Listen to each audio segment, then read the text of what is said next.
"She's a really good cook," the cowboy whispered, and she put down her spoon, turned around and said, "I'm not your cook. I'm your wife. And if you've spent 8 months watching me work without once asking my name, Daniel Harper, then we have a much bigger problem than supper." The kitchen went absolutely still. 14 miners stared at their plates. Hennessy studied the ceiling. Daniel stood in the doorway with his coffee cup and the specific expression of a man who has just understood too late the difference between watching someone and actually seeing them. She picked up the spoon and went back to work. He set down the cup. And for the first time in 8 months, he didn't know what to say next. If you love stories about quiet strength and real love, subscribe to our channel and drop your city in the comments. Let's see how far this story travels. The girl arrived on a Tuesday, which Daniel Harper always said later was the only ordinary thing about her. He'd been sitting at the front desk of the Harper boarding house going through the week's ledger when the door opened without a knock. Not rude, just purposeful.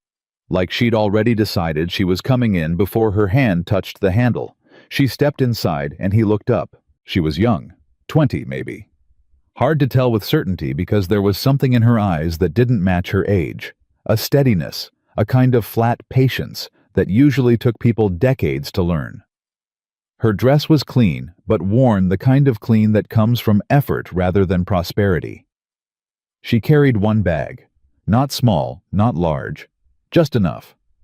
"I can cook, I can clean, and I don't need charity." Daniel set down his pen. He hadn't offered charity. He hadn't offered anything. She'd walked in off the street in the middle of a February afternoon and opened with that like she was answering a question he hadn't asked yet. "I didn't say you did," he said. "No," she agreed. "But you were thinking it." He leaned back in his chair and studied her, the way he studied a new seam of earth, looking for the honest shape of it beneath the surface. She didn't fidget under the look, didn't smile to soften it. Just stood there and let him look. "What's your name?" "Jane Porter." "Where are you from, Jane Porter?" "East of here." "That covers a lot of ground." "Yes," she said.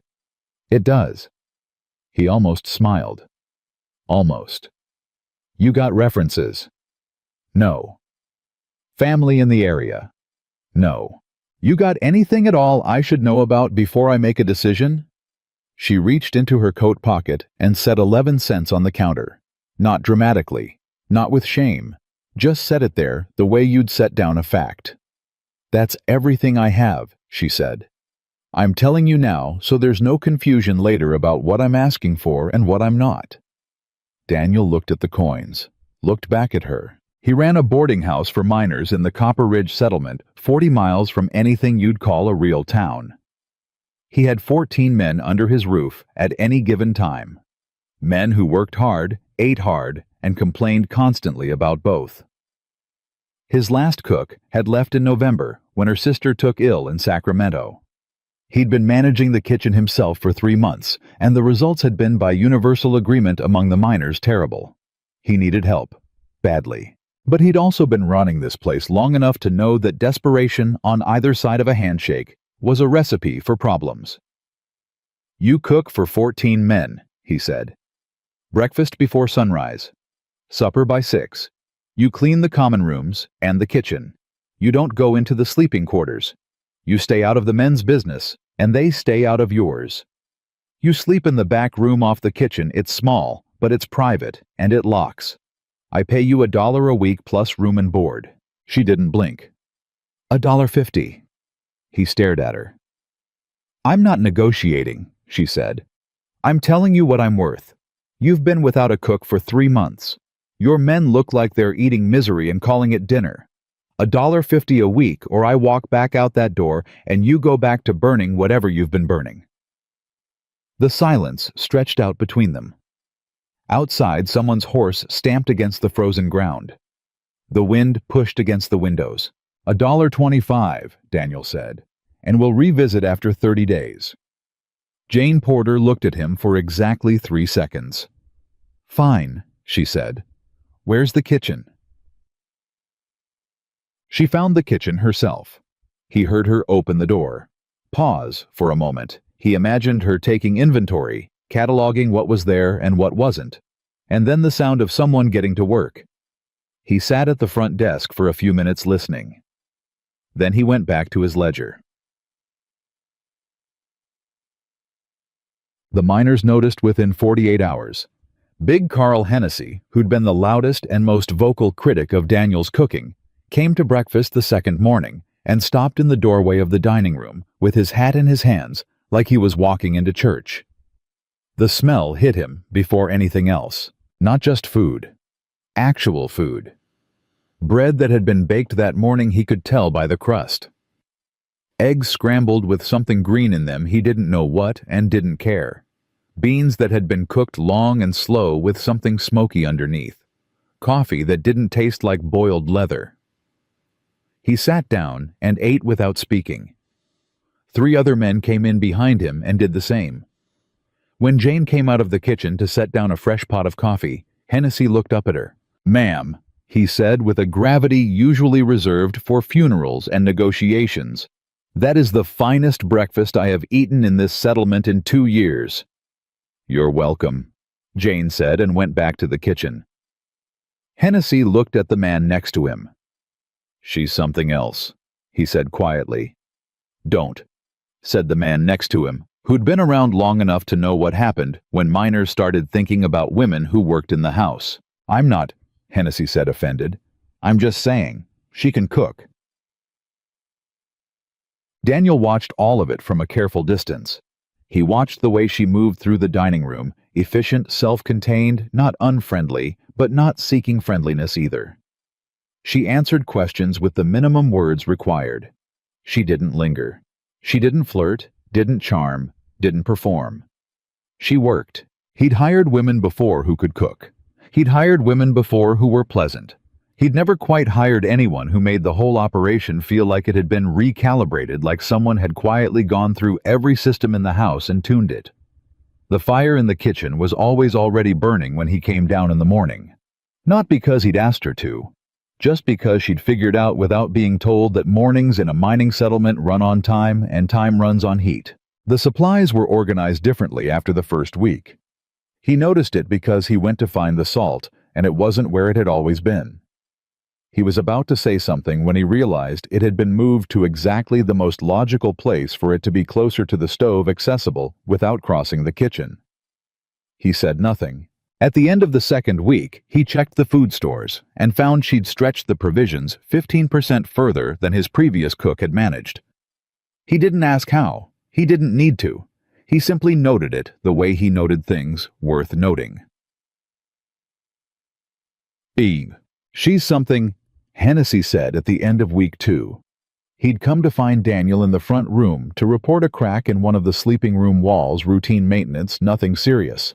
But he said it like it was part of the same conversation. "She does her job," Daniel said. "She does more than her job. Mended 3 pairs of work gloves last Thursday. Nobody asked her to. She just found them, fixed them, left them on the bench." Daniel said nothing. "And she talked to Willis about his cough," Hennessy continued. "Told him to mix something with hot water and honey. He's been sleeping better." "She's not a doctor." "No," Hennessy agreed. "She's something else." He left it at that. Daniel sat in the quiet after he'd gone and thought about the gloves. Thought about Willis's cough. Thought about the fact that he hadn't asked her to do either of those things, which meant she'd done them because she'd noticed they needed doing. He wasn't sure what to make of that. He filed it alongside the salt and the provisions and the fire already burning every morning.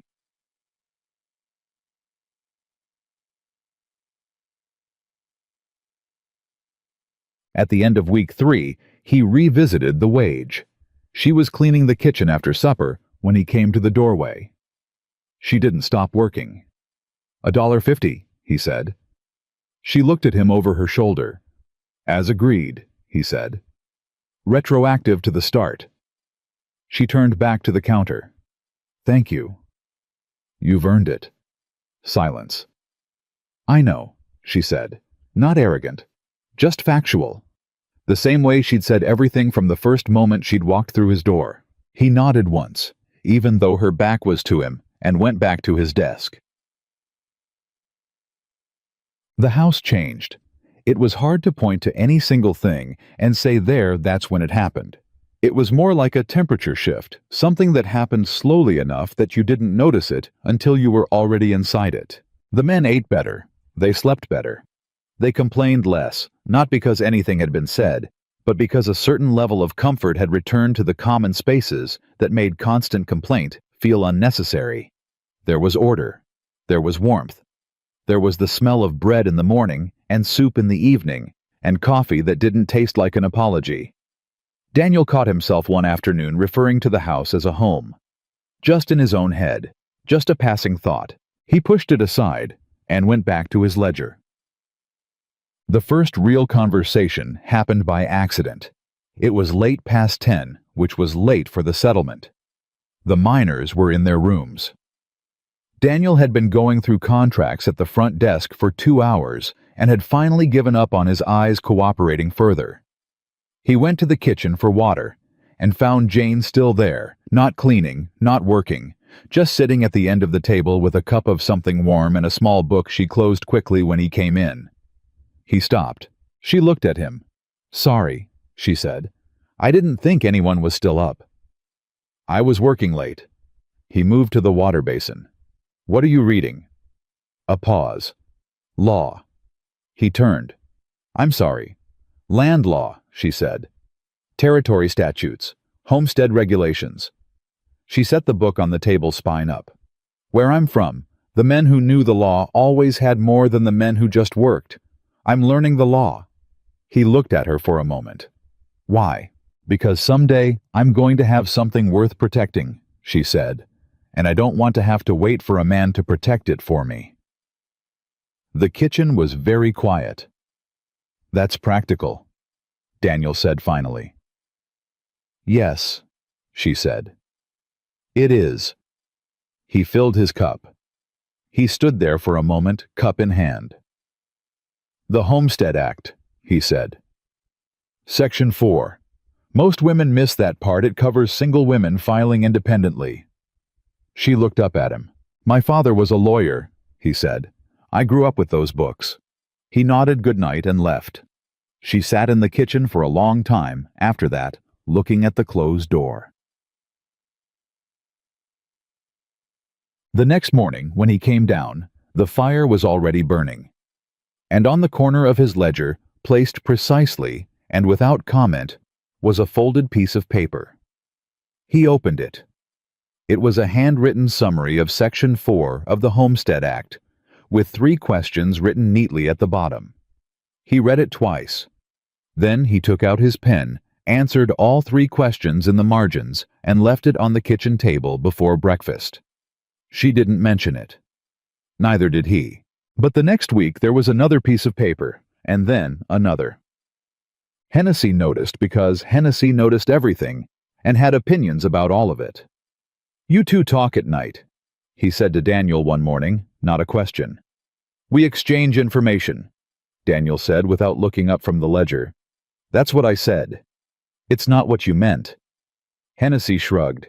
"She's smart, smarter than she lets on." "She lets on plenty." "Only to people who pay attention." Hennessy picked up his hat. "You're the only one around here who does." He left before Daniel could respond to that. The 31st day arrived, and with it something Daniel hadn't expected. A letter. It came in on the weekly mail run from town, addressed to the Harper boarding house from a man named Sherman G.W. Sherman, representing the Copper Ridge Mining Consortium. Daniel recognized the name. Most people in the territory did. Sherman was the kind of man who didn't come to your door to discuss. He came to announce what had already been decided. The letter was polite in the way that blades are sometimes polished. It expressed Mr. Sherman's interest in the boarding house property, its water access, its proximity to the new eastern shaft, and his belief that a mutually beneficial arrangement could be reached. It suggested a meeting at Daniel's earliest convenience. It closed with compliments and the kind of warmth that doesn't cost anything. Daniel read it twice. He folded it and set it on the desk. He sat in the quiet for a while. Then he became aware that Jane was standing in the kitchen doorway. "Bad news?" she asked. "A letter." "From Sherman." He looked at her. "You know that name? I've been in this settlement for a month," she said. "I know the name. I know what the consortium has been doing to the independent operations along the Eastern Ridge. I know that 3 boarding houses sold in the last year, and all 3 are now company property." She paused. "I know what a letter from Sherman usually means." He held her gaze. "And what does it mean?" "It means," Jane said carefully, "that whatever you have here is worth wanting, and that he's coming to make sure you understand that he's the one who decides whether you keep it." The fire cracked in the kitchen behind her. Daniel folded the letter once more and slid it into his desk drawer. "Thank you," he said. She nodded and went back to her work. He sat at his desk for a long time after that, aware of something he hadn't been expecting on the 31st day. He wasn't thinking about Sherman. He was thinking about the fact that she'd known. That she'd been paying attention not just to the kitchen, not just to the food and the fires and the provisions, but to everything. To all of it. To the same things he watched. He pulled the ledger toward him and tried to concentrate on the numbers. The numbers kept sliding sideways into other thoughts entirely. Salm. That night, for the first time since she'd arrived, he was the one who was still in the kitchen when she came in late. She stopped in the doorway. He had the Sherman letter open on the table in front of him, and 2 of his father's old law books beside it. He'd been looking for something specific, a clause in the original territorial charter that he half remembered something about property consolidation and water rights. She looked at the letter, looked at the books. She sat down across from him without being invited. "What are you looking for?" she asked. "Water rights clause, 1871 territorial charter. My father cited it once in a case I can't remember the exact language." She was quiet for a moment. Then she reached across the table and pulled one of the books toward her. She opened it with the ease of someone who'd handled it before, or something very like it, and began to page through methodically, not frantically. 40 seconds. "Page 212, she said. "Section 9, paragraph 3. He stared at her. She turned the book around and pushed it toward him. He read it. It was exactly what he'd been looking for. He sat back in his chair and looked at her across the table. This girl who'd arrived with 11 cents and 1 bag and a statement that wasn't a request. This girl who'd remade his kitchen and reorganized his salt and answered questions about territory law in the margins of his notes. "Jane Porter," he said. "Yes?" "Where exactly are you from?" She looked at him for a long moment. "Somewhere that taught me," she said quietly, "that the only things you keep are the things you fight for." The fire burned low between them. Neither of them moved to add more wood. And somehow the kitchen stayed warm anyway. The letter from Sherman sat in Daniel's desk drawer for 4 days before anything came of it. He didn't mention it to the miners. He didn't mention it to Hennessy, who would have had opinions. He didn't mention it to Jane, even though she'd been the one who'd helped him find the water rights clause that night in the kitchen, even though she'd clearly already known more about Sherman's operations than most people in the settlement did. He thought about it, though, more than he wanted to admit. On the 5th morning, he came downstairs to find the fire already burning. It was always already burning. He'd stopped being surprised by that, and Jane at the stove with her back to him and a fresh pot of coffee on the table. He poured himself a cup. "He'll come in person," Jane said without turning around. Daniel set down the coffee pot. "Sherman. Men like that don't negotiate by letter. The letter is just the announcement. He'll come himself to see if you're the kind of man who can be moved." She turned then with a pan in her hand and looked at him directly. "Are you—" "No," Daniel said. She held his gaze for exactly 1 second, then turned back to the stove. "Good. Then when he comes, let him talk first. Don't fill the silence. Men like Sherman interpret silence as weakness, and they'll keep talking to fill it, and eventually they'll say something true." He picked up his coffee cup, stood there. "You've dealt with men like Sherman before," he said. It wasn't a question. "I've watched men like Sherman before," she said. "There's a difference." "What's the difference?" She was quiet for a moment, the only sound the soft hiss of the pan. Watching means you didn't have anything they wanted yet. She put breakfast on the table and called for the men, and that was the end of it. But Daniel sat at his end of the table that morning and looked at the 14 miners eating their breakfast, eating well, eating steadily, the way men eat when they feel like the world is in reasonable order, and thought about what she'd said. Watching means you didn't have anything they wanted yet. He wondered what it was exactly that she'd had nothing of when she was watching. He wondered what had happened to it. He filed those questions in the same place he filed everything about Jane Porter, the place in his mind where he kept things he intended to think about more carefully later and never quite got around to. Sherman arrived on a Thursday. He didn't send word ahead. He just appeared a black carriage on the settlement road at 2:30 in the afternoon, pulling up in front of the boarding house, with the particular confidence of a man who considers his arrival to be the most notable event in whatever room he enters. Daniel was at the front desk when he heard the carriage. He didn't get up immediately.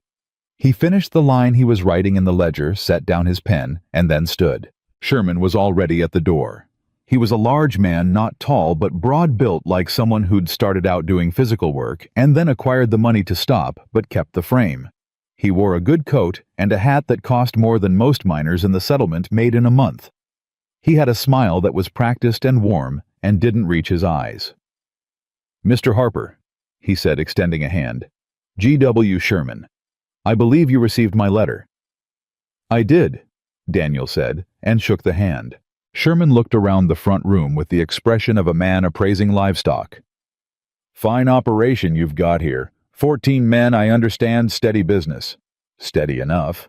Room to grow, though. That's always the question, isn't it, room to grow?" He said it with the ease of a man who'd said it many times. "I wonder if we might sit down and talk through some possibilities. I believe we could be of significant benefit to one another, Mr. Harper." "Coffee," Daniel said. Sherman smiled. "That'd be welcome." Daniel went to the kitchen doorway. Jane was there already holding the coffee pot. Their eyes met for a half-second. She'd heard everything. He brought the coffee out himself. Hint. Sherman talked for 20 minutes without stopping. He was good at it. Daniel would give him that. He never said anything threatening directly. He spoke in the language of opportunity and progress, and the natural development of the territory, and woven through all of it, like wire through soft cloth, was the clear implication that the territory was developing in a particular direction, and that people who didn't align themselves with that direction tended to find things more difficult than they needed to be. Water access, supply chain, labor relations. He mentioned each of them twice, casually. "The way you mentioned the weather?" Daniel drank his coffee and said nothing. Sherman paused just briefly, the way a man pauses when silence doesn't do what he expected it to, and then kept going. He talked about the new eastern shaft and what it would mean for the settlement. He talked about a company boarding house being established 2 miles north. He talked about competitive rates and exclusive contracts, and how the miners tended to follow the work, and the work tended to follow the infrastructure. He stopped again. The silence stretched. He said, "I'd be prepared to offer you a very fair price for this property, Mr. Harper. Very fair. Enough to set yourself up well in a better situated town. There's no shame in knowing when an opportunity is at its peak." Daniel looked at him across the table. "My father built this house," Daniel said. Sherman smiled with patient understanding. "Sentiment is a natural thing, but he built it in 1861. Daniel continued in the same level tone. "He ran it for 18 years. I've run it for 6. 24 years of water rights to the Eastern Creek registered with the Territorial Office in 1863 under the charter provision that supersedes consolidation claims." He paused.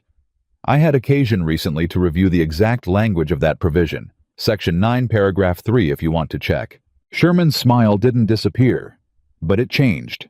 Something behind it shifted. "That provision," he said carefully, "is subject to reinterpretation in light of—" "It isn't," Daniel said. "I've had it reviewed. The language is explicit. Any consolidation of adjacent properties within the water access boundary requires consent of the original charter holder, which is me, and approval from the Territorial Land Office, which requires a 60-day public notice period. He set down his coffee cup. You're welcome to pursue that process, Mr. Sherman. I can't stop you from trying. But I think we both know what a 60-day public notice period looks like in a settlement where I've been running this house for 6 years. The room was quiet. Sherman sat back in his chair. His smile was entirely gone now. What replaced it wasn't exactly anger, it was something more controlled than that. An adjustment. The face of a man recalculating. You've done your homework, he said. I had help, Daniel said honestly. Sherman looked at him for a long moment. Then he stood, picked up his hat, and walked to the door. He stopped with his hand on the frame. This settlement is going to change Mr. Harper, he said, one way or another. Most things do, Daniel said. Doesn't mean they change into what you want them to. Sherman left. The carriage pulled away. Daniel sat at the table for a moment in the silence, and then Hennessy appeared at the top of the stairs with his arms crossed and his expression somewhere between admiring and alarmed. Was that Sherman? He said. It was. What did he want? The house. What did you say? No. Hennessy was quiet for a second. Then, just like that. Just like that. Hennessy uncrossed his arms. He nodded slowly the way a man nods when something has confirmed a belief he already held. Good, he said, and went back upstairs. Daniel stood and carried the cups to the kitchen. Jane was at the counter, her back to him, doing something with the dinner preparations. She didn't turn around. Section 9, paragraph 3, she said quietly. Yes. He didn't know you had it. No. He expected sentiment and stubbornness. He didn't expect a legal argument. She was quiet for a moment.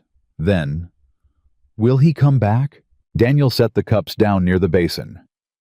Men like Sherman don't stop because of one conversation. They recalculate and come back from a different direction. So what do? Make sure every direction is covered. She finally turned and looked at him. There was something in her expression he hadn't seen before, not quite surprise, because he didn't think Jane Porter surprised easily, but something close to reassessment. Like she was updating a calculation she'd already run. You were good in there, she said. You prepared me. You prepared yourself. I just handed you the book. He looked at her. You knew where to find it in 40 seconds. I'd read it 3 times. Why? She held his gaze. Because I didn't know it would matter to you specifically, but I thought it might matter to someone eventually. And I thought it was worth knowing. She turned back to the counter. Go rest. I'll call you for supper. He went to the doorway. Stopped. Jane. Yes. Thank you. She didn't answer right away, just kept working. And then, without turning, thank me by not selling the house. He went back to his desk and sat in the quiet, and thought that that was possibly the most direct declaration of loyalty anyone had ever offered him, and she'd set it to a pot of stew without even looking at him. The week after Sherman's visit changed something in the house. It wasn't dramatic. It wasn't a single moment. It was more like the air pressure shifted, like something that had been uncertain quietly became decided. The miners knew something had happened, even though Daniel hadn't told them the details.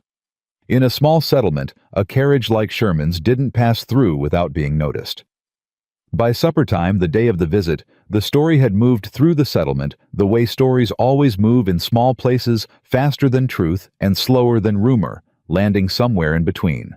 Hennessy told it best in the way he always told things, sitting at the supper table with the authority of a man who'd been present. Harper told him no, he said to the table at large. Just flat no. Had the law ready and everything. What law? Said Willis, who was on his second bowl and already feeling philosophical. Water rights. Charter provision. The kind of thing Sherman's been using to push people out, only it cuts both ways, and Sherman didn't know Harper knew that. The table was quiet for a moment in the way that tables get quiet when something lands right. Where'd he find that? Someone asked. Hennessy looked toward the kitchen doorway. Not pointedly.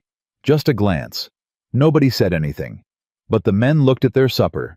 The good supper. The kind of supper they'd been having every night for a month now, and they looked at the kitchen doorway, and something settled in the room that was deeper than gratitude and quieter than respect. Jane came out with the coffee pot and moved around the table, and nobody said a word to her directly. But the way the men shifted slightly to make room, the way three of them refilled their cups with a murmured thank you that had more weight in it than usual, she noticed. She always noticed. She went back to the kitchen without comment. Daniel watched it all from his end of the table. That night, he had his first real dream about the future in longer than he could remember. Not a plan. Not a ledger. Not a list of things that needed doing. Just a sense. A feeling of the house, not as a problem to be managed, but as a place that was genuinely alive. Full of something that wasn't just survival.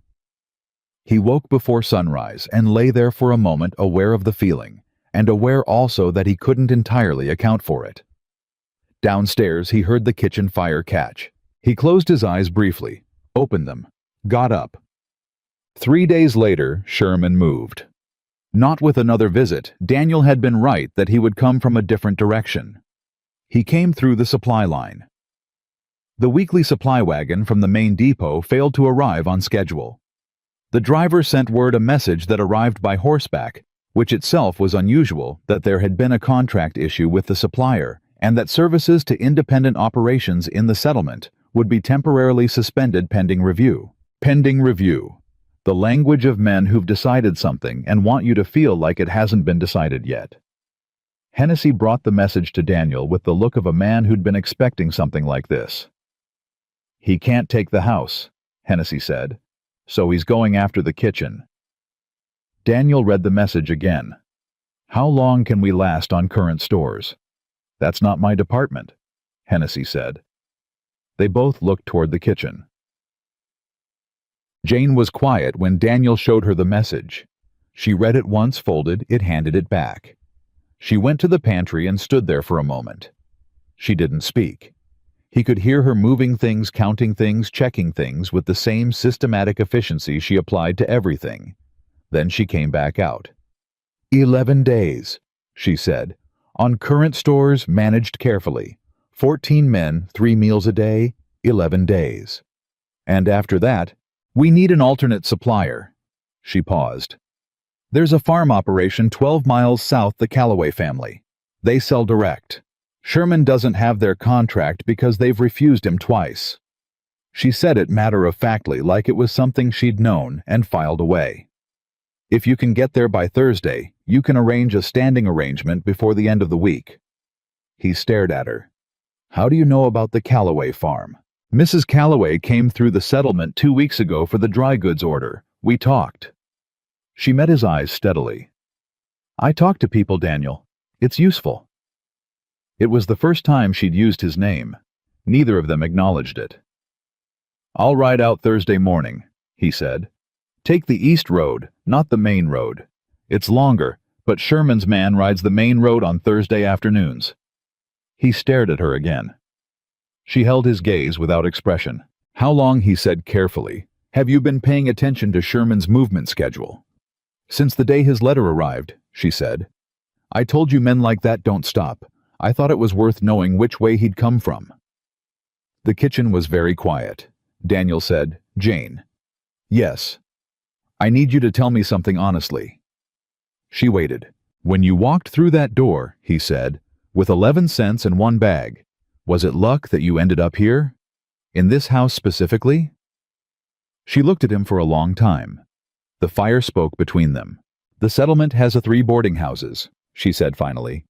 One is owned by a man who drinks.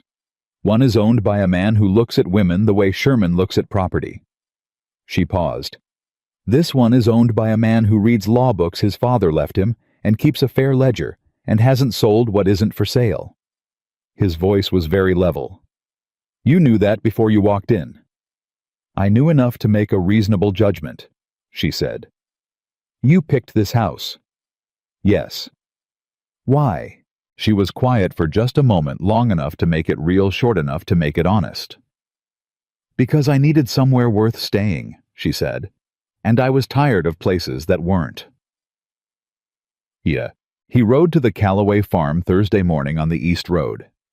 He didn't tell the miners where he was going. He told Hennessy to keep the morning routine and left before sunrise. The Calloways were exactly what Jane had described: a family operation, 3 generations stubbornly independent in the way of people who'd built something with their hands and had no intention of surrendering it to someone with a bigger carriage. Old Thomas Calloway met him at the fence line with the wariness of a man who'd been approached before.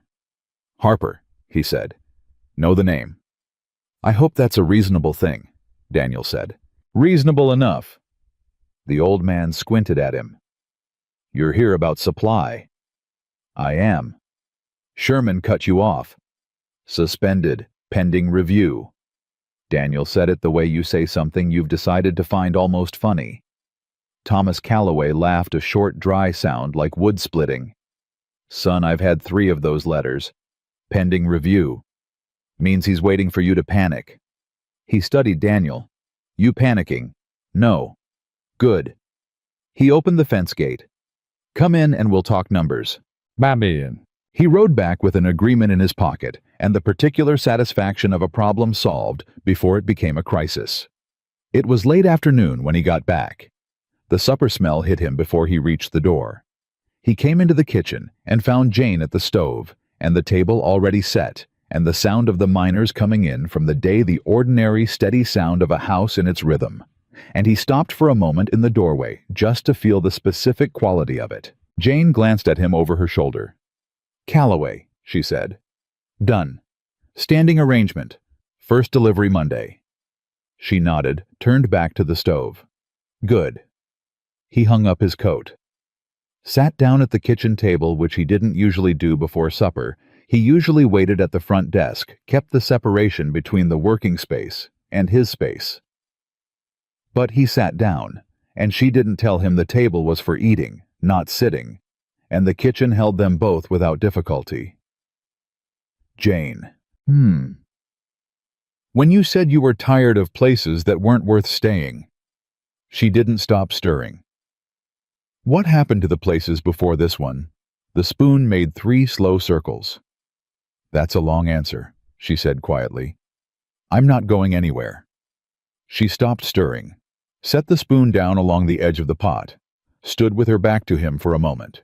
"My father had land," she said. "Good land east of the mountains. He built on it the way your father built here, with his hands, with time, with the expectation that what he built would last." A pause. He didn't know the law. He trusted that doing things right was the same as doing things safe. She stopped. "It isn't," Daniel said. Not a question. "No," she said. "It isn't." She picked up the spoon again. "There was a man," she said, "with better lawyers and worse intentions, and my father had worked too hard and trusted too much, and by the time he understood what was happening, the understanding didn't help anymore." She stirred the pot. "He died the year after. My mother 2 years after that. And I was left with 11 cents in one bag and the very clear knowledge that the only difference between my father and the men who took from him was that they knew the law and he didn't." The kitchen held the words. "So you learned it," Daniel said. "I'm learning it. You're further along than most lawyers I've met." She made a small sound, not quite a laugh, but something adjacent to it, surprised out of her almost. "Don't tell them that," she said. "They charge too much already." He laughed. It was a real laugh, the kind that comes from somewhere unexpected that you don't have time to manage or moderate. It just happened. She heard it and stood very still for a moment, like she was listening to something she hadn't expected. "You have a good laugh," she said quietly to the pot. "I don't use it much." "I know." She started serving out the bowls. "That's how I knew it was real." Supper that night was the same as every other supper. 14 men, 6 o'clock, the sounds of a working settlement at the end of its day. The same talk, the same complaints, the same steady, reliable noise of people who'd found, however roughly, something that felt like a place. But something was different, and everyone at that table felt it, even if no one said so. Daniel sat at his end of the table and looked at the room. And for the first time in a very long time, he felt the specific weight of something that wasn't just responsibility. He felt it the way you feel a change in the weather, before you can see it, before you can name it. A shift in pressure. A warming. He looked toward the kitchen doorway. Jane came out with the coffee pot, made her round of the table, went back. Hennessy looked at Daniel with the careful expression of a man keeping his opinions behind his teeth, which for Hennessy required significant effort. Daniel looked back at his supper. The room moved around him in its ordinary way. And beneath all of it, like a current under still water, something was running that hadn't been running before, something quiet, patient, and not quite ready to be named. But it was there. It was already there. The Callaway delivery arrived Monday morning exactly as arranged, and Jane had the stores organized and cataloged before noon. Daniel watched her work from the doorway for exactly 3 seconds before he made himself stop watching and go back to the ledger. He'd been doing that more, catching himself watching, and he'd developed a system for stopping it that involved the ledger and the concentrated effort of a man who has decided that certain thoughts belong in a particular drawer, and that drawer is closed. The drawer kept coming open anyway. Hennessy noticed, because Hennessy always noticed, and had the good sense for once to say nothing about it directly. Instead, he said while reviewing the week's work roster with Daniel, "She reorganized the pantry again." "I know. Makes more sense now." "It did before." "It makes more sense now," Hennessy repeated, with the patience of someone making a point through repetition. "That's what I'm saying." Daniel looked at him over the ledger. Hennessy looked back with complete innocence. "The East Shaft crew needs 2 more men on the timber reinforcement," Daniel said. "Talk to Willis about the scheduling." "Already did," Hennessy said and left. Sherman's next move came not from a carriage or a letter, but from a man named Croft. Croft arrived on Wednesday presenting himself as a territorial land assessor. He had papers, a badge, the language of officialdom worn with practiced ease. He said he was conducting routine assessments of all properties in the settlement corridor in preparation for the new Eastern Development Survey.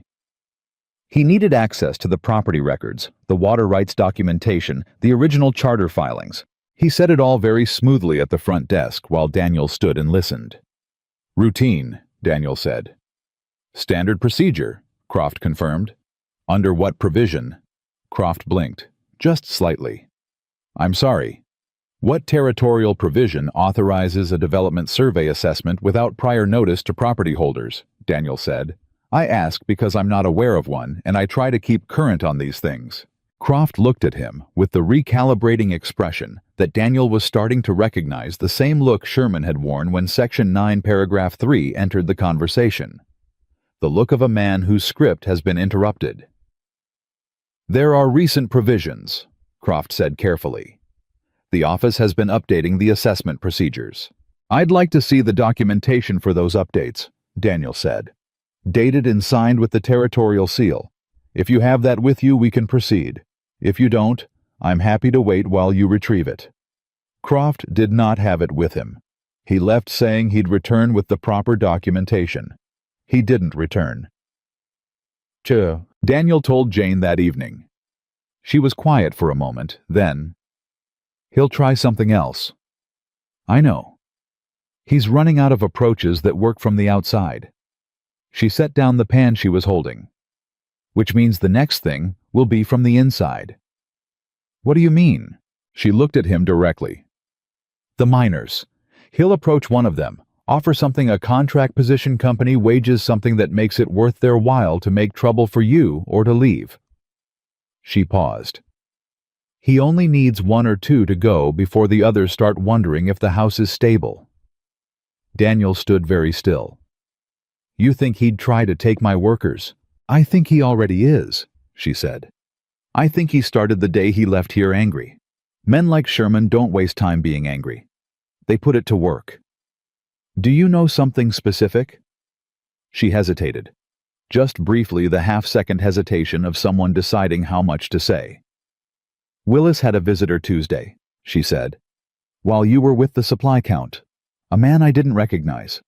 They talked for about 10 minutes outside the east door. Willis looked uncomfortable when he came back in. "You saw this." "I was in the kitchen. The east door is visible from the kitchen window." He looked at her steadily. "You didn't tell me Tuesday."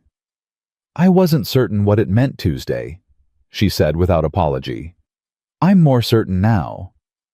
He nodded once, went to find Willis. Willis was a big man with a cough that had mostly cleared up and a natural tendency toward honesty that made him a poor candidate for subterfuge. He looked guilty before Daniel said a word. "It wasn't what it looked like," Willis said. "Tell me what it was." Willis shifted his weight. He had the look of a man who'd been carrying something for 2 days and was relieved to have somewhere to put it down.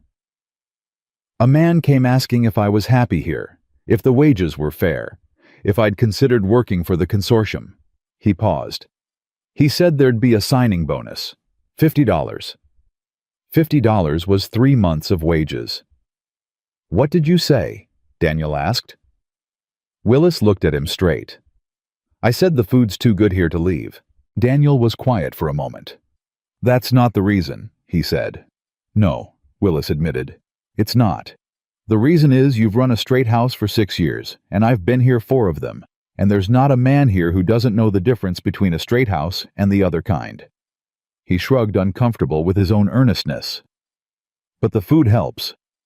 Daniel put a hand on Willis's shoulder, briefly the way men in that settlement express things that didn't have easy words.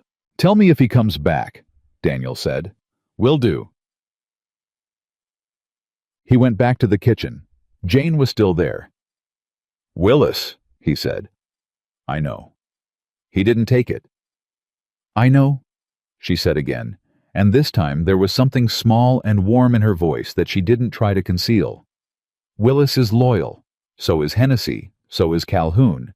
So is most of the table." She paused. "But Sherman only needs one.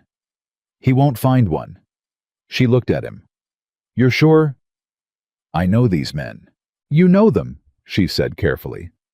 "But $50 is $50 when you've got a family somewhere that needs it." He hadn't thought about that. He stood with that fact for a moment, the particular humility of realizing that certainty and knowledge aren't always the same thing. "What would you do?" he asked. She didn't answer immediately. She thought about it, which he'd come to understand was what Jane did with every real question she actually thought about it before she opened her mouth, which made her answers worth waiting for. "Pay attention to who gets letters from home," she said finally. "Family need is the lever he'll use if he can find it. And if you know someone's under pressure before Sherman finds it, you can—" She paused, choosing the word with care.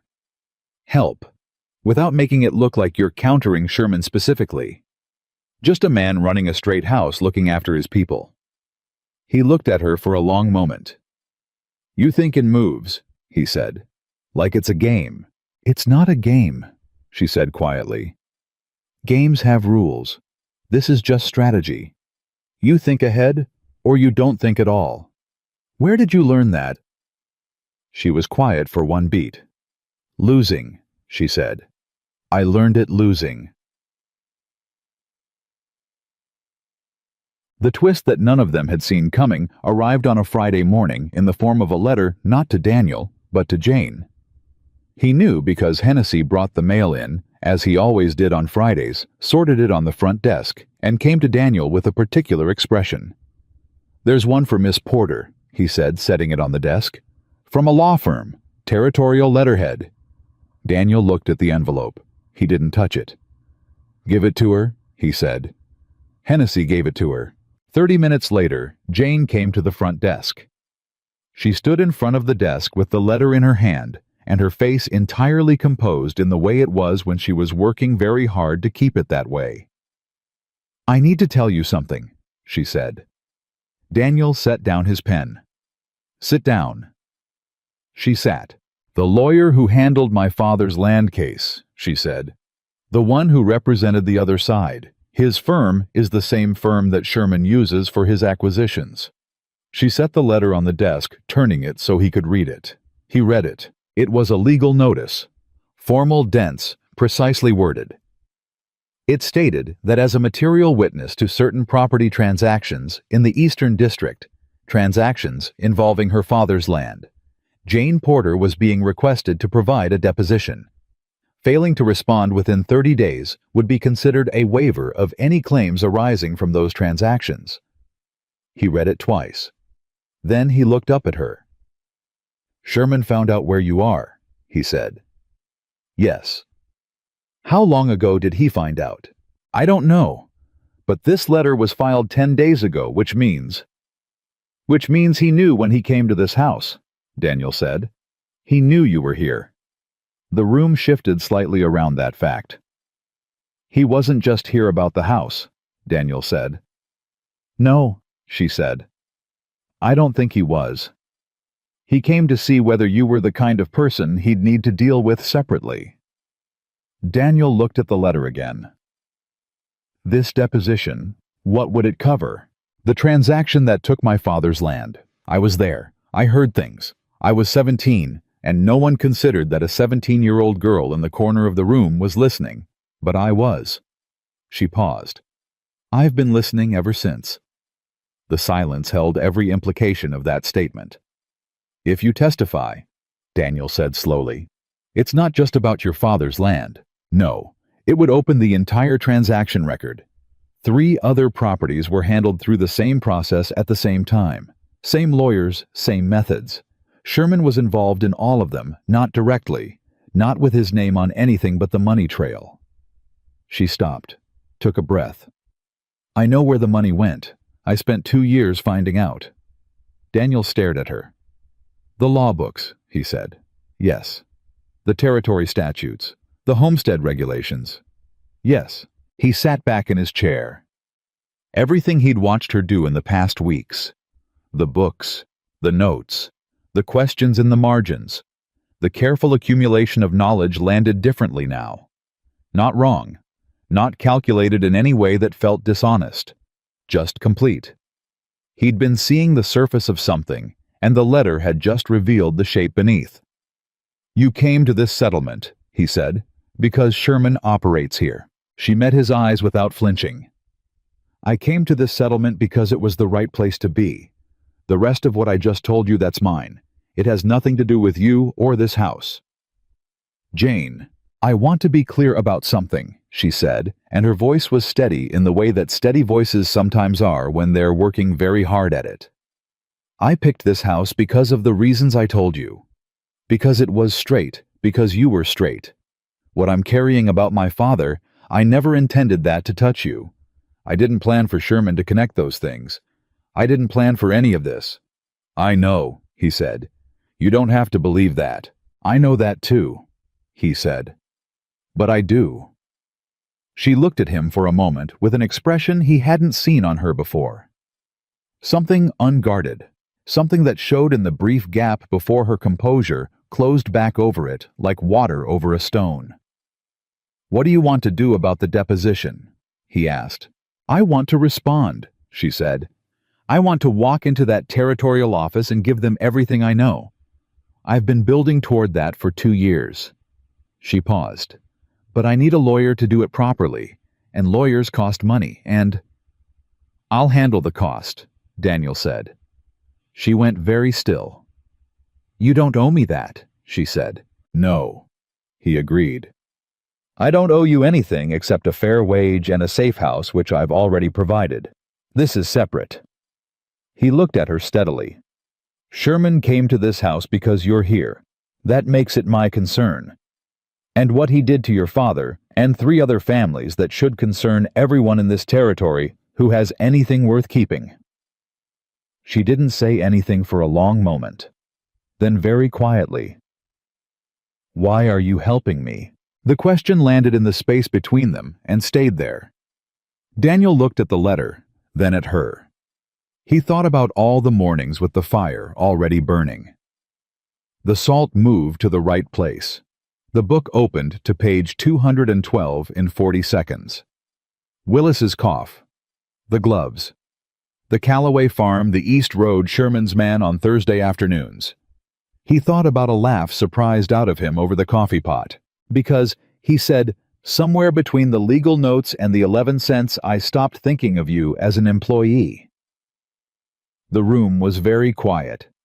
Jane looked at the desk. She looked at her hands. She looked at the letter, which was the safest thing to look at.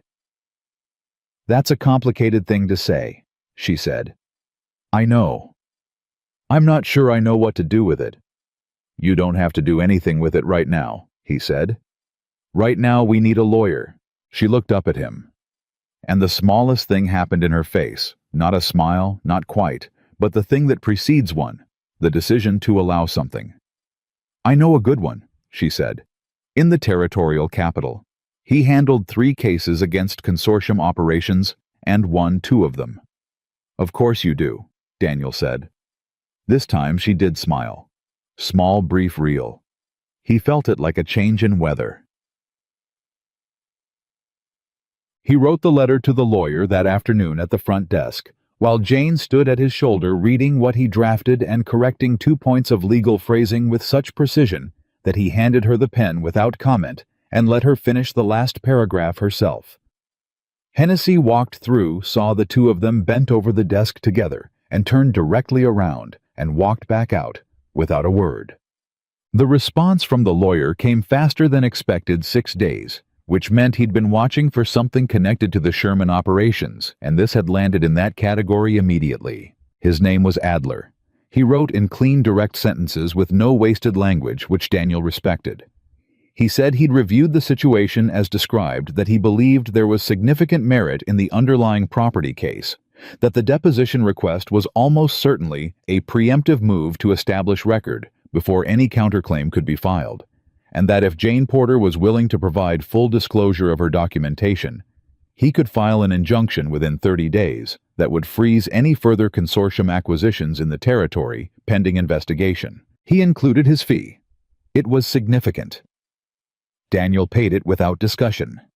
Jane found out because she found everything out, and she came to him in the kitchen.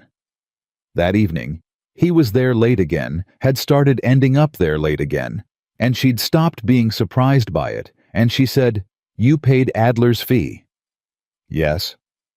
"That's—" She stopped. "That's a great deal of money, Daniel." "It's the right amount of money for the right work," he said. "That's what money is for." She stood in the kitchen doorway with her arms folded, not defensively, just the posture of someone thinking carefully. "If this case goes the way Adler thinks it can go," she said, "and if the property transactions are unwound, your father's land might be recoverable," Daniel said. "I know. That's not what I was going to say." She met his eyes. "I was going to say that if Sherman's acquisition record in this territory is open to investigation, it will reach this settlement. Every property he's tried to take, every independent operation he's pressured." She paused. "Including this house." Daniel looked at her. "You're not just helping me," she said. "You know that. This protects you too." "I know that," he said. "So it's not charity." "It was never charity," he said. "It's just 2 people who have the same problem and decided to deal with it together instead of separately." She was quiet for a moment. The fire talked softly between them. "My father would have liked you," she said. It came out quietly, like it surprised her slightly. He didn't say anything, but something in his chest shifted, a quiet, unhurried movement, the kind that doesn't announce itself. "He liked people who kept their word," Jane said. "It was a failing maybe. He liked it too much. He trusted it too easily." She looked at her hands. "I don't make that mistake." "I know," Daniel said. "But I trust you," she said, simply, directly. The way she said everything without performance, without softening, just the plain fact of it. The kitchen held them both very still for a moment. Then she said, "I'll have the documentation ready for Adler by the end of the week." "Good." She nodded. She turned to go. "Jane." She stopped. "The fire was already burning this morning," he said, "before I came down." She turned slightly, not all the way. "It always is." "I know. I just—" He stopped, then made himself say it. "I just wanted you to know that I notice." She stood in the doorway for one more second. I know you do, she said. That's why I do it. She went to her room. He stayed in the kitchen for a while in the warmth of a fire someone had built because they wanted to, not because they had to. Outside the settlement was quiet. The cold was doing its thorough work on everything exposed and unprotected. Inside the house, nothing was cold. It had been weeks since anything in this house had felt cold, and Daniel sat with that fact until the fire burned low, and then he went to bed, and in the morning the fire would be burning again, and he already knew it, and that knowledge, simple, certain, unremarkable, was somehow the most significant thing he'd felt in years. Adler arrived in person on the third Tuesday of November. Daniel hadn't expected that. The letter had said he would send an associate to collect the documentation, but the man who stepped out of the hired carriage was Adler himself, 50-something lean, with the kind of face that had spent considerable time being unimpressed by things that other people found impressive. He carried a leather case that looked like it had survived several wars and intended to survive several more. He shook Daniel's hand at the door, looked around the front room with the quick inventory of a man who assesses spaces by habit and said, "Where is she?" "Kitchen," Daniel said. "Of course she is," Adler said, and there was something in his voice that wasn't quite familiarity, but was something adjacent to it, like a man who'd been told enough about a person to have formed a prior opinion and was checking it against reality. Daniel brought him to the kitchen doorway. Jane looked up from the table where she'd laid out every document she owned, organized, labeled, cross-referenced with a neatness that made the kitchen table look like a law office. 2 years of work spread out in deliberate order. She'd been at it since 5 that morning. Adler stopped in the doorway and looked at the table for a long moment. "Miss Porter," he said. "Mr. Adler," she said. "I have everything organized by transaction date, then by property, then by the money trail. The annotations are in the margins. I've flagged the 3 points where the documentation is incomplete and noted what would be needed to fill them." Adler set down his leather case and sat at the table. He didn't speak for 4 minutes. He read, turned pages, read again. He picked up one document, held it closer, set it down. He went back 3 pages. Went forward again. Then he looked up at Jane. "Where did you get the bank transfer records?" he said. "My father's former business partner," she said. "He kept copies of everything. He didn't know what they meant. I did. He gave them to you willingly. He gave them to me when I explained what Sherman had done and what it was still doing to operations in this territory." She paused. "He has a son with a mining claim on the Western Ridge." The explanation didn't take long. Adler looked at her for another moment, then looked at Daniel, standing in the doorway. "Mr. Harper," he said, "your employee is the single most prepared non-lawyer I have encountered in 22 years of territorial practice." "She's not my employee," Daniel said. Both Adler and Jane looked at him simultaneously. He hadn't planned to say it. It came out with the flat certainty of a fact being stated rather than a position being declared, like saying the water rights were registered in 1863. Just true. The kitchen was quiet for exactly 3 seconds. Then Jane turned back to Adler. "The incomplete documentation, the third gap in the money trail, I believe it can be filled through the Territorial Banking Commission records. If you can file a discovery request within the injunction proceedings, those records are accessible under the 1874 Disclosure Act." Adler looked at her with the expression of a man who has found something valuable in an unexpected place. "Right," he said, and opened his own case. They worked for 6 hours. Daniel brought them coffee twice. The second time he stayed. He sat at the far end of the table and listened to Adler and Jane move through the case. The questions and answers, the points of law, the precise identification of what could be proven, what could be argued, and what needed more. He said nothing. He didn't need to. But he watched Jane across the table, the way she handled every question without hesitation, the way she knew her documentation, the way she argued a point of interpretation with Adler and held her ground until he conceded it with a short nod and a murmured, "Fair." and he felt something in his chest that had been building slowly for weeks and was now quietly and without ceremony complete. He was in love with her. He didn't say it, didn't move, didn't change his expression. He just sat with it the way you sit with a thing that's been true for a while before you put the word to it, and the word makes it heavier and lighter at the same time. Adler finally closed his case at 4:30. "I'll file the injunction Monday," he said. "The deposition request from Sherman's firm is answered by the counterfiling. They can't compel testimony while the matter is before the court." He looked at Jane. "You'll need to be available for the actual proceeding. That's likely to be January or February in the capital." "I'll be available," she said. "Good." He stood, picking up his case. "And Miss Porter, the property your father held.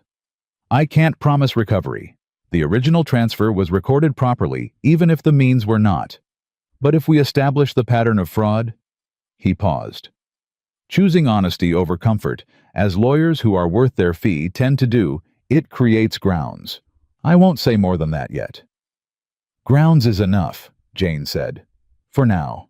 Adler nodded at Daniel on his way out. "You're running a good operation here, Mr. Harper." "I have good help," Daniel said. Adler looked at him with the brief, perceptive glance of a man who hears everything the words don't say. "Yes," he said. "I can see that." He left. The carriage sounds faded down the settlement road. The house breathed around them in the aftermath. Jane sat at the kitchen table for a moment, with her hands flat on the cleared surface, looking at nothing. The documents were back in their case. Everything that had been her private weight for 2 years now transferred to Adler's leather bag and moving toward something she'd only allowed herself to imagine in the small hours of the night when imagining it felt safe because no one could see her doing it. She breathed in, breathed out. Daniel sat across from her. "How do you feel?" he asked. She thought about that honestly. "Like something has been lifted," she said.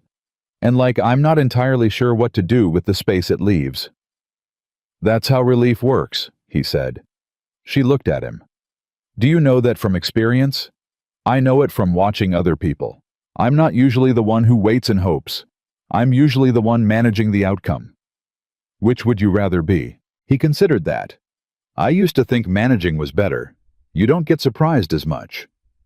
"And now—" He met her eyes across the table. "Now I think the surprises are underrated." She held his gaze for a moment longer than usual, longer than what either of them would have called comfortable 2 months ago, and then she looked down at the table. "Daniel," she said quietly. "Yes. What you said earlier, to Adler, that I'm not your employee. It's true. What am I then?" The question sat between them, not coy, not manipulative, just honest. The way she asked everything. He thought about being careful. He'd been careful for 6 weeks, careful in the way of a man who's aware that the wrong word at the wrong moment can damage something irreplaceable. But she'd asked him directly, and Jane Porter deserved direct answers. "You're the person I think about first," he said. "When something happens, good or bad. You're the first person I want to tell." He kept his voice level. "I don't entirely know what to do with that yet, but I know it's true." She was very still. "I've been careful not to," he started. "I know," she said. "I've noticed. I don't want you to feel that your position here is—" "I don't," she said. She looked up. "I haven't. Not once." A pause. "I've been careful too. I want you to know that. What I feel I've been deliberate about not acting on it because I live in your house and I work in your kitchen and I didn't want—" She stopped. Started again. "I didn't want you to wonder about my reasons." "I don't," he said. "I haven't." They looked at each other across the kitchen table in the late afternoon quiet. "This is a conversation we're not quite finishing," she said. "No," he agreed. "Is that all right for now?" "It's been all right for 6 weeks," he said. "A little longer won't break anything." She nodded. She stood, began to put the kitchen back in order. He stayed at the table and watched her, not trying to hide that he was watching, and she moved through the kitchen with the awareness of being watched and didn't object to it, and that small, unspoken accommodation meant more than any of the words they'd managed. The injunction was filed Monday as promised. Sherman's response arrived by Thursday. It came not through lawyers this time, but through the settlement itself, through the particular way news travels in small places, carried by implication and inference, arriving at your door before you've been told it directly. 2 of the miners from the Eastern Shaft came to dinner Friday night, with the news that a company recruiter had set up in the saloon 2 days prior, offering 30% above standard wages for any experienced miners willing to sign with the consortium. The offer was open for the weekend only. Limited positions. The particular urgency of a thing designed to produce a decision before anyone had time to think about it carefully. Daniel heard it at the supper table and kept his face entirely neutral. Hennessy looked at him from across the table with the focused expression of a man standing by. After supper, Daniel went to the front desk. He didn't call a meeting, didn't make a speech. He simply sat at his desk and made himself available the way he always did in the evenings, and one by one, not all of them, but 6, 7, 8 of them, the miners found their way to the front room. Not to say anything formal, just to be there, to let their presence say what they couldn't quite put into words without it feeling larger than it needed to. Willis came last. He sat down across the desk and said simply, "We're not going." "I know," Daniel said. "I just wanted to say it out loud." "I appreciate that." Willis nodded, got up, went back to his room. Jane found out about the recruiter the same way she found out about everything, by paying attention, and she came to Daniel that evening with her face set in the particular expression he'd come to understand meant she'd already thought 3 moves ahead. "He's escalating," she said. "Yes. The injunction scared him. He's trying to strip the house before the case gets to court. Take your workforce, make the operation unsustainable, and then the property becomes a problem you can't maintain." She paused. "It's intelligent, actually. He can't touch you legally right now, so he's going after the human infrastructure. He won't get it." "I know, but Daniel—" She stopped. Her voice changed just slightly. Not softer exactly, but more careful. "There's something I haven't told you about the case." He waited. "When Adler files the full disclosure motion," she said, "and when the bank records come forward, if they come forward the way we believe they will, it won't just expose the property fraud. It'll expose who Sherman has been paying." She looked at him steadily. "Locally, in this settlement, people who've been feeding him information. People who," she paused, "may have been feeding him information about this house." The implication landed clearly. "Someone here," Daniel said, not a question. "I don't know," she said. "I don't want to say something I can't support." But the speed with which he responded to the injunction, the recruiter here within days, someone told him about Adler's visit. Someone told him we'd moved. Daniel sat very still. "The miners," he said, and the word cost him something. "I don't know," she said again. "It might not be a miner. It might be someone in the supply chain, someone at the post office, anyone who had information about the comings and goings here." She met his eyes. "I'm not accusing anyone in this house. I just want you to be aware." He nodded. He sat with it. The possibility that his straight house, his 24 years of water rights and honest dealings, had a leak in it somewhere. He sat with that and let it be uncomfortable and didn't look away from it. "What do we do?" he asked. "We wait for the bank records," she said. "And we pay attention to who knows what before we know it." The week that followed was the quietest and the hardest. The recruiter packed up and left the saloon Saturday night, having signed nobody from the Harper house. That was its own answer to something, but it didn't stop the weight that had settled in the house, with the knowledge that someone somewhere was watching and reporting. Daniel found himself looking at faces differently. He hated that. He'd built his whole operation on the principle of treating people straight, and trusting the result and the possibility of betrayal inside his own walls felt like a violation of something more fundamental than property. Jane noticed the change in him. She noticed because she noticed everything, and because she'd gotten used to the particular quality of his silence, The working silence, the comfortable silence, the tired silence. And this was a new kind. A watchful kind. A kind she recognized because she'd worn it herself. One evening, she simply sat down across from him at the front desk, uninvited, without ceremony, and said, "Don't let him do that to you." Daniel looked up. "Don't let Sherman make you look at good people with bad eyes," she said. "That's what he wants. Divide and distrust. It's cheaper than lawyers." "I'm just being careful." "You're being suspicious. There's a difference and you know it." She looked at him steadily. "These men have been with you for years. Willis turned down $50. Hennessy could have named his own price with the consortium and never did. Whatever leak there is, if there is one, it isn't in this house." He looked at her. "You sound certain." "I'm not certain," she said. "But I choose to trust these people until I have a reason not to, and I've been paying closer attention than most." She paused. "The leak, if there is one, is in the supply chain. Someone who services multiple operations and talks without realizing they're talking."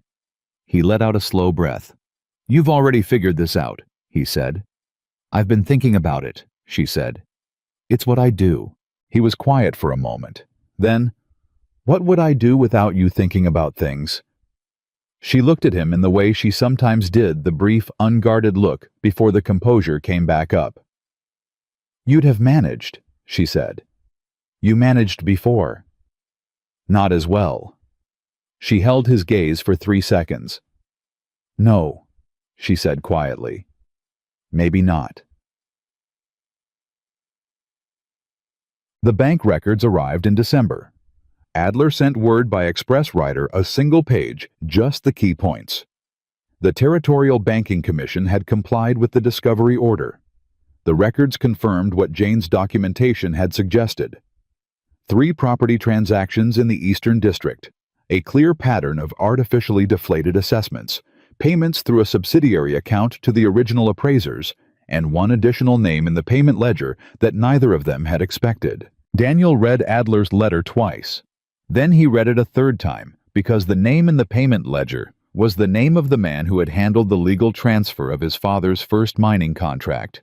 A man named Briggs, who died in 1879, but whose firm had continued under a new partner. The new partner was the same lawyer who'd handled the original assessment of the Harper property when Daniel inherited it. He set the letter down. "Jane," he said. She was already at the doorway. She'd read it over his shoulder. "Your property assessment," she said. "The one from 6 years ago when you took over. If it was handled through the same firm, it may have been deliberately undervalued," she said. "Which means the consolidation offer Sherman made you, the fair price he mentioned, was based on a fraudulent assessment." She paused, and her voice was precise and steady, even though her eyes were not entirely steady. "Daniel, that means you may be owed significantly more than you knew. Or it means they've been building a paper trail that makes the house look worth less than it is, so that when they eventually force a sale, it looks like they're being generous," he said. "Yes." He sat back in his chair. Outside, the settlement was heading into its winter quiet, the cold doing what cold does, pushing people toward warmth and shelter, and the particular gratitude that comes with having both. Inside, the fire was burning. She had built it that morning as she built it every morning, and it was burning the same way it always burned, steadily, reliably, without asking to be thanked for the heat it gave. "I need to write to Adler," Daniel said. "I already drafted it," she said. She set 2 pages on his desk, neat handwriting, the legal points in order, the questions precisely framed. He read it. He picked up his pen, signed it, and handed it back to her. She took it without comment. "Jane," he said. She stopped. "When this is over," he said, "when the case is through and Adler has done what he's going to do, and Sherman has answered for what he's done, what do you want?" She turned. She looked at him with all the composure she'd built up over a lifetime of watching and learning and surviving, and underneath it, something real and honest and unsettled. "I want my father's land back," she said. "If it can be recovered." "And if it can—" She was quiet for a moment. "Then I'll have something worth keeping," she said, "the way I always said I would." "And what will you do with it?" She looked at him steadily. "That depends," she said, "on where I'm standing when I get it." He held her gaze. "What does that mean?" "It means," she said slowly, like a woman choosing every word with the care of someone who doesn't say things she doesn't mean, that when I came through that door with 11 cents, I wasn't looking for anything except survival. And now—" She stopped, looked at the desk, looked back at him. "Now I'm looking at something I didn't plan for. Is that a problem?" he asked. "I don't know yet," she said honestly. "I've never had something I didn't plan for turn out well." "That's not entirely true," he said quietly. "You've been here 3 months." She looked at him for a long moment. The fire burned between them. "No," she said finally softly. "It's not entirely true." She took the letter and went to prepare the morning post. He sat at his desk and didn't even pretend to look at the ledger. The house was warm. The fire was burning. Outside, the winter was doing its work on everything that didn't have shelter. And inside the Harper boarding house, something unhurried and patient and entirely real was finding its shape, not quickly, not dramatically, but the way the truest things find their shape through time and trust, and the accumulation of mornings where the fire was already burning when you came downstairs, and you knew without needing to be told that you were not alone. Hennessy passed through the front room. 15 minutes later, looked at Daniel sitting at his desk, staring at nothing, looked at the kitchen doorway, where the sound of the evening preparation had begun, and walked on through with the quietly satisfied expression of a man watching something inevitable take its time. He said nothing. He didn't need to. The letter from Adler arrived on the second Monday of January, and Daniel knew from the weight of it before he opened it that something had changed. Not a single page this time. 4. Dense, precise Adler's clean handwriting covering every line with the particular intensity of a man who has been waiting to write something for a long time and is finally writing it. Daniel read it at the front desk. He didn't move for 7 minutes. Then he stood up and went to the kitchen. Jane was at the stove. She turned when she heard him come in. She always knew his step, by now knew the difference between the walk that meant routine and the walk that meant something, and she looked at his face and set down what she was holding. "Tell me," she said. He put the letter on the table. She read it standing up. He watched her face move through it, the careful stillness she maintained, the single moment where her jaw tightened, the breath she took at the bottom of the second page, the way she went back and read the third page twice. Then she set it down. "The banking commission records confirmed all 4 transactions," she said. It wasn't a question. She was steadying herself with the facts the way she always did. "All 4, including the Harper assessment. Adler says the fraud case is solid. He says it's the strongest territorial fraud case in a decade." Daniel paused. "He also says Sherman's lawyers contacted him Thursday. They want to negotiate." Jane looked up. Negotiate. Settlement. Out of court.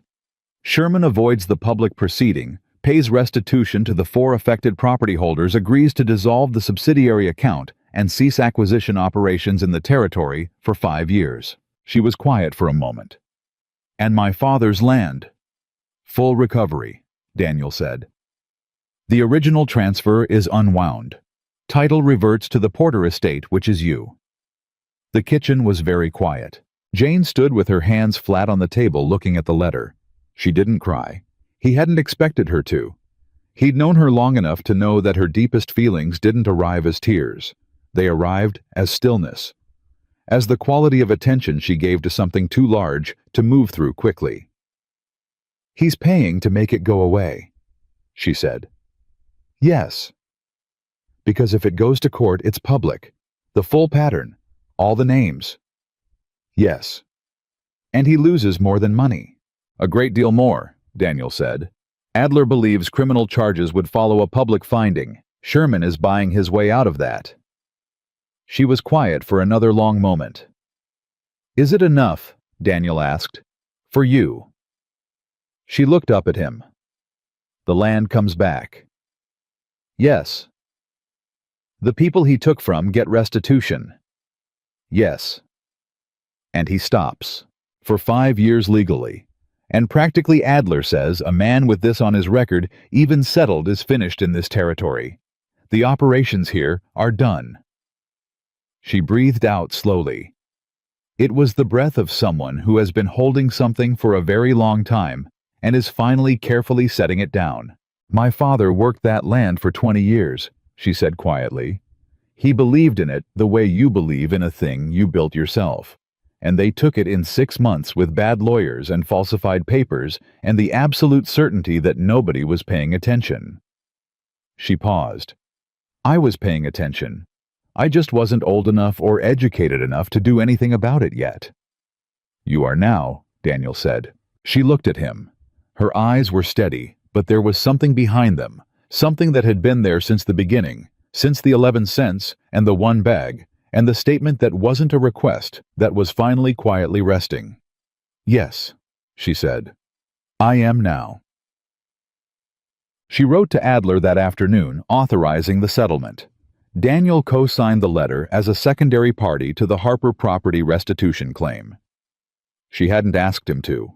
She'd slid the letter across the desk with the place marked, and he'd signed it without discussion, and she'd folded it and sealed it with the efficient movements of someone completing a task that has been a long time in the completing. Then she sat across from him at the front desk, their table by now, the place where everything that mattered had been worked out, and she was quiet for a moment. I owe you a significant amount of money, she said. No. Adler's fees are covered by the restitution, he said. It's in the settlement terms. Sherman pays all legal costs. She looked at him. You structured that. Adler structured it. I suggested it. She was quiet again. Then, you've been managing this from 3 directions the entire time, haven't you? It wasn't quite an accusation. It wasn't quite admiration. It was something in between the recognition of a person who does the same thing seeing it done by someone else. I told you, he said. I'm the one who manages outcomes. And I'm the one who waits and hopes. That's not what you do, he said.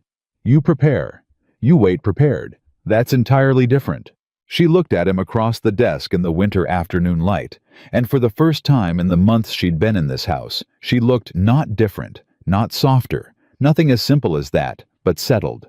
Like something in her had been standing at a slight angle to the ground for years and had finally without ceremony found level. Daniel, she said. Yes. That conversation we didn't finish. He held very still. Yes. I'd like to finish it. He looked at her. He had been careful for so long, careful in the way of a man who knows the value of what he doesn't want to damage, that the permission to stop being careful arrived almost like a physical thing. All right, he said. She looked at her hands for a moment, then back at him. I told you I was tired of places that weren't worth staying. I told you I picked this house because it was straight, because you were straight. She paused. What I didn't tell you is that I knew inside of 2 weeks that I was in trouble. Trouble, he said. The kind where you're trying to keep things in their proper categories, and the categories keep refusing to hold. She said it with a directness that was almost clinical, and underneath the clinical delivery was the particular vulnerability of someone who doesn't say things like this, and is saying it anyway. I tried very hard not to let it affect my work.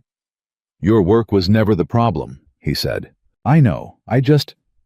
She stopped. Started again. I've been very careful my whole life not to need things I couldn't provide for myself. Because needing things that depend on other people is how you end up with nothing. I watched my father need trust, and trust failed him. I decided I would only need what I could produce with my own hands and my own mind. And then, Daniel said quietly, and then you signed a letter you didn't have to sign, she said, and rode the East Road to the Calloway farm. And read my questions in the margin and answered all 3 without making me feel like I was asking for something I hadn't earned. She looked at him steadily. And I realized that what I'd decided about not needing things was a protection, not a principle. I'd dressed it up as a principle so I wouldn't have to feel how afraid I was. The house was very quiet around them. What are you afraid of? he asked. That it goes wrong, she said simply. That I trust the structure and the structure doesn't hold. He leaned forward slightly, elbows on the desk, and looked at her with the directness of a man who has thought about this long enough to know exactly what he wants to say. I've been running this house for 6 years, he said. Before that, I watched my father run it for 18. I know what I'm doing, Jane. I know how to maintain a structure. I know the difference between something that's built right and something that just looks right. He paused. I built this. My father built it before me. Nobody is taking it.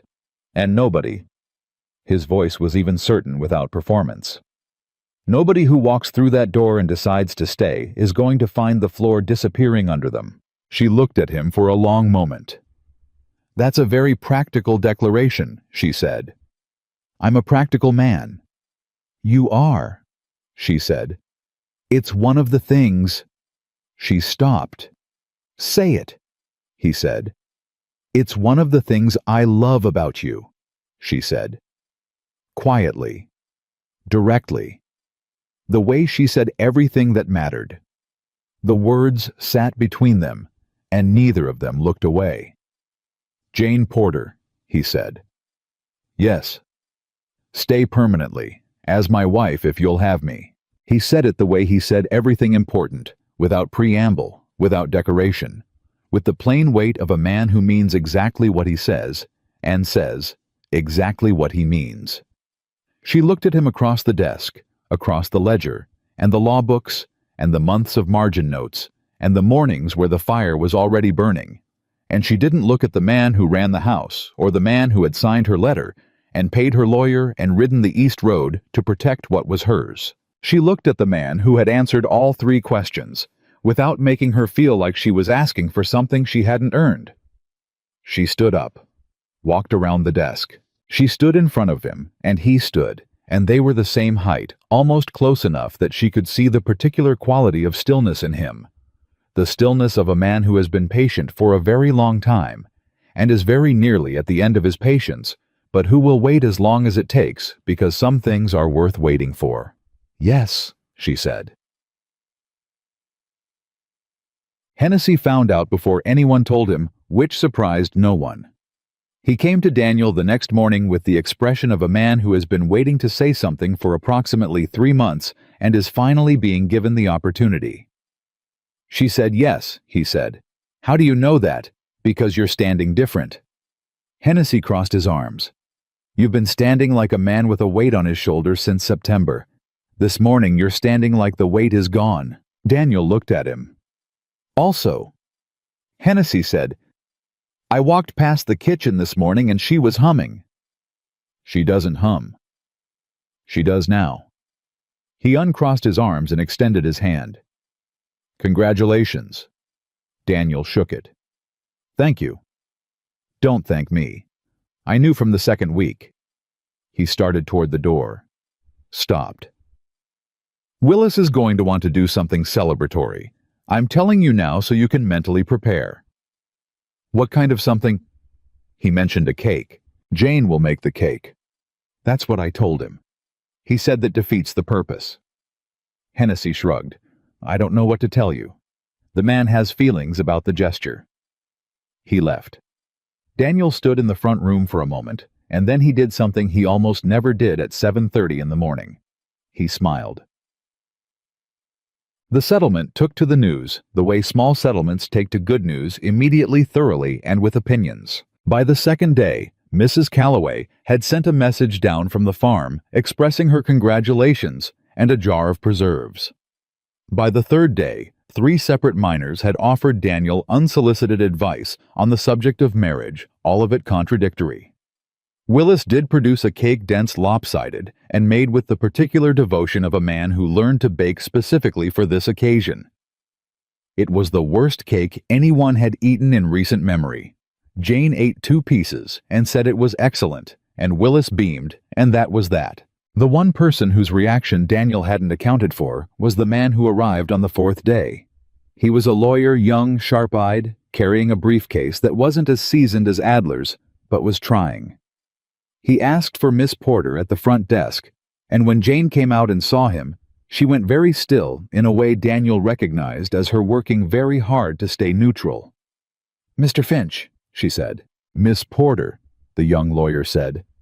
He had the look of a man delivering news he isn't certain will be welcome. "I'm here on behalf of Adler's office. The settlement was signed this morning." He opened the briefcase. "And there's a secondary matter. The Porter estate, the land title."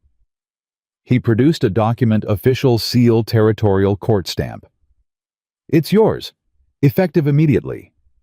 Jane took the document with steady hands. She looked at it for a long moment.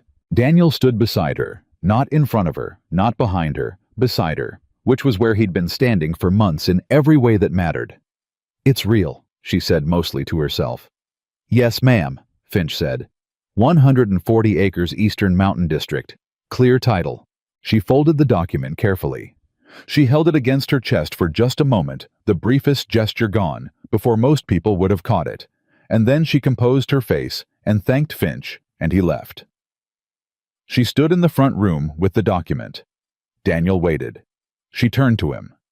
Her eyes were dry, and her voice was steady, and her composure was completely intact, except for the single fact that her hand holding the document was trembling slightly at the knuckles.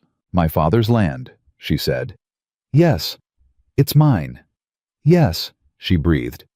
"He worked so hard for it. I know." "He would have—" She stopped, started again.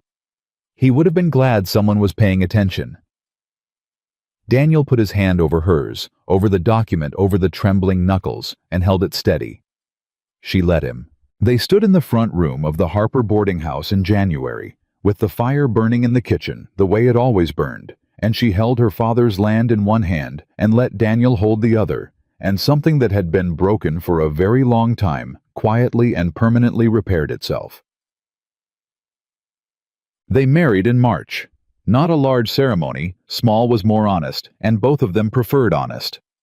Adler came from the capital, which surprised Daniel and clearly moved Jane more than she intended to show. The Calloways came down from the farm. The 14 miners minus 2 who'd moved on to other claims, plus 3 new ones, filled the room. Willis made another cake. It was slightly better this time. Only slightly. Jane wore a dress she'd made herself from fabric she'd ordered from the territorial capital, a deep blue-green, that Hennessy later described to anyone who would listen as the color of water in a good well, something you'd go back to. She wore her hair simply. She carried nothing. She didn't need to carry anything. She'd arrived with 11 cents in one bag, and she'd built everything she needed since then, with her own hands and her own mind, and she was walking toward a man who understood that about her and had never once asked her to do it any differently. When the preacher asked if she took this man, she said yes with the same directness she'd used the first time in the kitchen across the desk. The yes of a woman who has thought about something carefully and fully, and arrived at her answer without doubt. Daniel said his yes the same way he said everything that mattered, like it had been decided for some time, like the saying of it was simply the final necessary acknowledgement of a fact already in place. Hennessy, who cried a single tear that he denied completely when questioned about it afterward, said later that the whole thing took exactly the right amount of time, not too long, not rushed, just exactly what it needed to be. Don't. The land was the question that took the longest. They talked about it through March and into April, what to do with 140 acres, when you already have a boarding house and a water rights charter, and 14 miners who depend on a functioning operation. Jane had opinions which surprised no one. They were practical opinions which also surprised no one. "I don't want to leave the house," she said one evening. They were at the kitchen table, which was where they did everything that required thought. "Not yet. This place is it matters. What we built here matters." "We," Daniel said, and the word had a warmth in it. "Yes, we." She looked at him evenly. "But the land, I don't want it to sit. My father grew things on it. Good soil, he always said. Better than it looks. You want to farm it. I want to start something on it. Something that can grow while we're here. The Calloways have 3 sons. The youngest one is looking for a parcel to work." She paused. "A partnership arrangement. They work the land, we hold the title, we split the yield. The land produces, we maintain the claim, and when the time is right..." She stopped. When the time is right, what? He asked. She looked at him across the table. There was something in her face, not uncertainty, not quite. Something closer to hope, which was an emotion Jane Porter deployed very carefully, and only when she was sure of the ground. When the time is right, she said, it'll be something to pass on. He looked at her. She met his eyes without looking away. All right, he said. She nodded once, got up to put the coffee pot on. He sat at the table and felt the future arrange itself, not as a plan, not as a ledger, but as a living thing. Something with rooms in it he hadn't entered yet, something with mornings he hadn't seen. He found he was not afraid of any of them. The child came the following February. A girl which neither of them had predicted, and both of them immediately understood was entirely correct.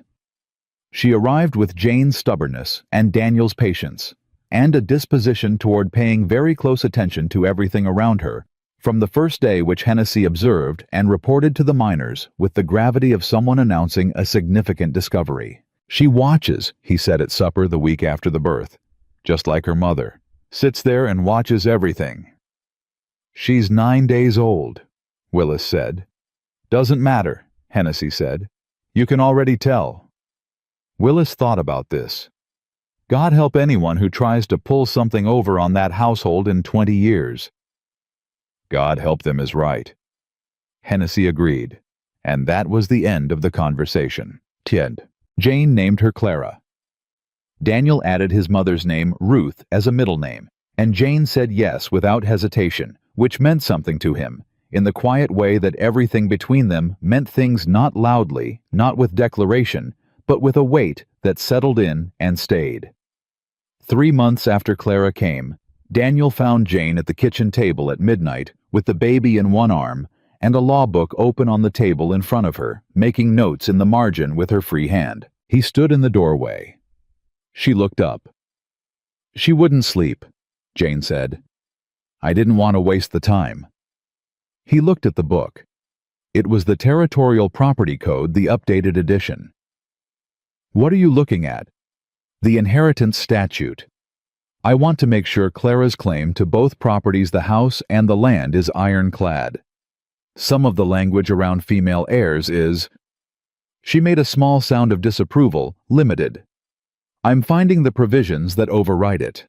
He stood in the doorway of the kitchen at midnight and watched his wife hold their daughter with one arm and rewrite the terms of her future with the other, and he understood not for the first time, but more completely than he had before, exactly who he had married. He went to the coffee pot, made 2 cups, sat down across from her. She looked at him. What? She said. Nothing, he said. I'm helping. She looked at him for a moment, the brief, real look, the one she'd let him see more and more over the months, the one that had nothing to do with composure or management, and everything to do with something genuine and deep, and entirely hers.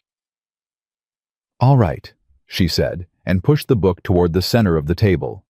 He pulled it close and read, and Clara slept against her mother's shoulder, and the kitchen was warm, and the fire was burning. It was always burning. Years later, enough years that the miners had changed twice over, and the Callaway partnership had turned the eastern land into a working farm that fed half the settlement people in Copper Ridge, still talked about the Harper boarding house the way you talk about a place that has a quality you can't entirely name. They talked about the food which was still the best in the settlement, and which Jane still oversaw with the same systematic precision she'd brought on the first Tuesday she'd walked through the door, even when she had a daughter underfoot, and 2 law cases consulting on the side, and a running argument with the Territorial Land Office about a filing they'd gotten wrong. They talked about the way the house ran, the steadiness of it, the reliability, the sense that something inside it was genuinely in order, in a way that had nothing to do with appearances and everything to do with 2 people who had both built things with their hands and their minds, and understood what maintaining something actually required. They talked about Harper himself, quiet, straight, the kind of man you could bring a problem to and trust that he'd give you the honest answer, even when the honest answer wasn't the easy one. And they talked about Jane, though they weren't always entirely sure how to talk about her because she defied the simple descriptions. Smart, yes, but that wasn't enough. Capable, yes, but that didn't cover it either. She was the woman who had walked into the settlement with 11 cents and changed the temperature of a boarding house so thoroughly that the men who lived there never quite articulated it, just felt the difference every morning when the fire was already burning. She was the woman who had faced Sherman's lawyers across a territorial courtroom because the settlement negotiation held for 2 years and then didn't, because Sherman was the kind of man who tested structures until they broke, or he did. And in the end, it came to a courtroom and had sat at the plaintiff's table with her documentation and her notes and the quiet intensity of someone who had been preparing for this her entire adult life. She had been 23 by then. She looked, Adler said later, like someone who had been practicing law for 30 years. Sherman lost. Not the negotiated settlement, the full proceeding, the public record, the findings that went into the territorial court documents and stayed there in black and white for anyone who wanted to read them. He lost the acquisition record, the subsidiary accounts, 2 civil penalties, and the particular public standing that men like him depend on to do what they do. He left the territory inside of 6 months. He did not come back. On the morning after the verdict, Daniel came downstairs and found the fire already burning, as it always was, as it had been since the second morning of September 3 years prior, and Jane at the stove and the smell of breakfast in the air, and Clara at the kitchen table with a law book open in front of her that she couldn't read yet but was examining with great seriousness. He stood in the doorway. Jane turned and looked at him. She looked at him the way she'd looked at him across the kitchen table at midnight, the way she'd looked at him when she said yes, the way she'd looked at him from the beginning, with the full, unsentimental, genuine attention of a woman who doesn't give it easily and means it completely when she does. "It's done," she said. "It's done." He agreed. She turned back to the stove. Clara looked up from the law book and then looked at her father and then looked back at the book, clearly deciding that the book was the more interesting object, which Daniel felt was appropriate. He poured his coffee. He sat at the kitchen table beside his daughter.